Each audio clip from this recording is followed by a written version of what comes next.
Мен Мұсабаева Рауза, аудармашымын.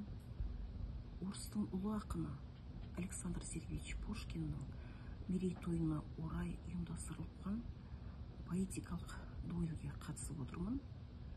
Қазір сіздердің назарларыңызға Пушкиннің «Узник» өлеңін оқып бергім келеді. Александр Сергеевич Пушкин «Узник».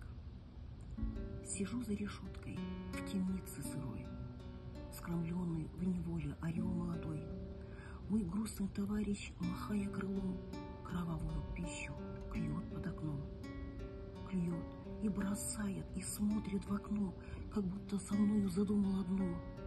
Зовет меня взглядом и криком своим, и вымолвить хочет: давай, улетим.